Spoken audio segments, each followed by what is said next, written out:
حضرت عمار رضی اللہ تعالی عنہ اور ان کے ماں باپ کو اسلام لانے کی وجہ سے سخت تکلیفیں پہنچائی گئیں۔ مکہ کی سخت گرم اور ریتیلی زمین میں ان کو عذاب دیا جاتا، اور حضور اقدس صلی اللہ علیہ وسلم کا اس طرف گزر ہوتا تو صبر کی تلقین فرماتے اور جنت کی بشارت فرماتے۔ آخر ان کے والد حضرت یاسر رضی اللہ تعالیٰ عنہ اسی حالت تکلیف میں وفات پا گئی کہ ظالموں نے مرنے تک چین نہ لینے دیا، اور ان کی والدہ حضرت سمیہ رضی اللہ عنہا کی شرمگاہ میں ابو جہل ملعون نے ایک برچھا مارا، جس سے وہ شہید ہو گئیں، مگر اسلام سے نہ ہٹیں۔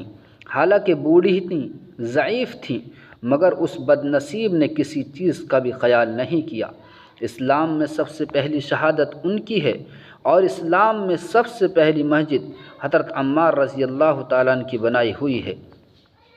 جب حضور اقدس صلی اللہ علیہ وسلم ہجرت فرما کر مدینہ تشریف لے گئے تو حضرت عمار رضی اللہ تعالیٰ عنہ نے کہا کہ حضور صلی اللہ علیہ وسلم کے لیے ایک مکان سائے کا بنانا چاہیے جس میں تشریف رکھا کریں، دوپہر کو آرام فرما لیا کریں اور نماز بھی سائے میں پڑھ سکیں۔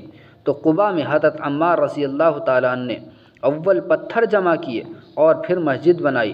لڑائی میں نہایت جوش سے شریک ہوتے تھے۔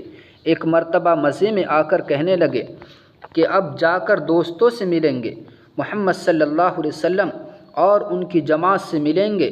اتنے میں پیاس لگی اور پانی کسی سے مانگا، اس نے دودھ سامنے کیا، اس کو پیا اور پی کر کہنے لگے کہ میں نے حضور صلی اللہ علیہ وسلم سے سنا کہ تو دنیا میں سب سے آخری چیز دودھ پیے گا۔ اس کے بعد شہید ہو گئے۔ اس وقت 94 برس کی عمر تھی آپ۔